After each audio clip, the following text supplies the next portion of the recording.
তোমাদের বাস্তব জীবনে কাজে লাগবে আজকে আমি যে কথাগুলো বলবো। সো চ্যানেলটি সাবস্ক্রাইব করে দিয়ে ভিডিওটি সম্পূর্ণ দেখো।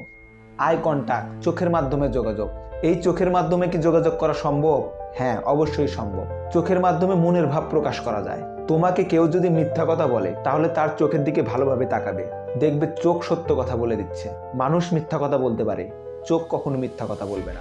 একটু খেয়াল করলে দেখবে তোমার আশেপাশে কিছু মানুষ আছে, তাদের মনে অনেক কষ্ট কিন্তু কাউকে বুঝতে দেয় না।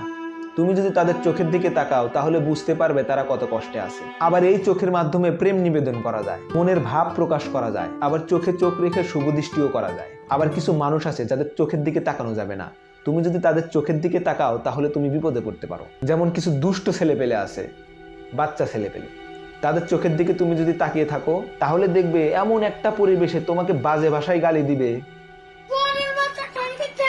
তুমি সেখানে লজ্জায় পড়ে যাবে, অপমানিত হবে। ঠিক তেমনই থার্ড জেন্ডার মানুষের দিকে তাকানো যাবে না। তাদের চোখের দিকে তুমি যদি তাকাও তাহলে এমন একটি বিভ্রান্তিকর পরিবেশের সৃষ্টি করবে যে তুমি সেখান থেকে বেরিয়ে আসতে পারবে না। হ্যাঁ বেটা, আমি জানি তোর মন ভালো, লক্ষ্মী সোনা টাকাটা দিন আপনি।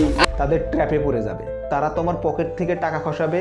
আর যদি তাদের সাথে বার্গেনিং করো বা টাকা দিতে না চাও বা তাদের সাথে যদি তর্কে জড়াও তাহলে তোমার মান সম্মান সব যাবে। তারা তোমার প্যান্ট জামা খুলে সব রেখে দিবে। আরো এক ধরনের লোকের সাথে আই কন্টাক্ট করা যাবে না, যেমন পাগল। তুমি যদি পাগলের চোখে চোখ রাখো বা পাগলের দিকে তাকিয়ে থাকো তাহলে তুমি মায়েরও খেতে পারো। সে ধীরে তোমার দিকে এগিয়ে আসবে আর তার মাথায় যেটা আসবে সেটাই তোমার সাথে করবে।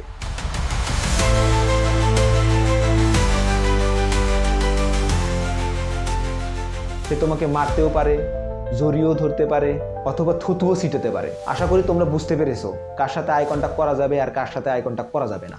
যদি আমার এই ভিডিওর মাধ্যমে তোমাদের যদি কোনো ভুল ইনফরমেশন দিয়ে থাকি তাহলে অবশ্যই আমাকে জানাবে। ধন্যবাদ।